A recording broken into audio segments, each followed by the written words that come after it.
আজ 7ই আগস্ট। আপনি কি জানেন আজকের দিন ঐতিহাসিক গুরুত্বটা কি? আজকের দিনে কি হয়েছিল?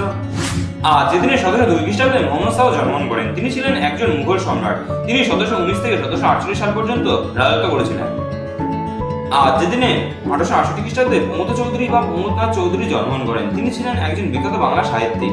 তিনি একাধারে যেমন ছিলেন প্রাবন্ধিক, কবি ও ছোট গল্পকার, অন্যদিকে তিনি সুবোধপত্র ও বিশ্বভারতী নামে দুটি পত্রিকা প্রকাশ করতেন। তিনি বীরবল ছদ্মনাম ব্যবহার করতেন।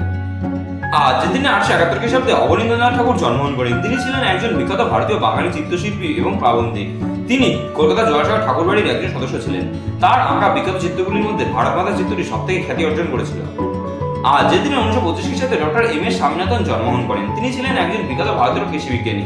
তিনি বৈজ্ঞানিক পদ্ধতিতে উচ্চ ফলনশীল গম ও ধান চাষের ফলে 1970-এর দশকে পাঞ্জাব ও হরিয়ানায় ব্যাপক পরিমাণে কৃষিক্ষেত্রে উন্নতি সাধন হয়। এই জন্য তাকে ভারতের সৌচিত্রের জনক বলা হয়।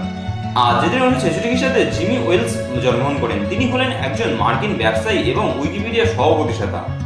যেদিন 1941 খ্রিস্টাব্দে কবিগুরু রবীন্দ্রনাথ ঠাকুর মারা যান। তিনি ছিলেন একজন বহুমুখী প্রতিভার অধিকারী একজন ব্যক্তি। তিনি একাধারে যেমন ছিলেন প্রাবন্ধিক, নাট্যকার, গীতিকার, সঙ্গীতস্রষ্টা, চিত্রকার, আরো অনেক কিছু। তিনি 1913 খ্রিস্টাব্দে এশিয়ার মধ্যে প্রথম সাহিত্যে নোবেল পুরস্কার পেয়েছিলেন গীতাঞ্জলি কাব্যগ্রন্থের জন্য। ভিডিওটা কেমন লাগলো সেটা কমেন্ট বক্সে কমেন্ট করে জানান। ভিডিওটা যদি ভালো লাগে থাকে তাহলে একটা লাইক করে দেবেন। ভিডিও থেকে যদি আপনি নতুন কোনো তথ্য জানতে পারেন তাহলে আপনি আপনার ভিডিওগুলোতে শেয়ার করে তাড়াতাড়ি যেন ভিডিও করে দেবেন। এরকম প্রতিদিনের তথ্য সম্পর্কে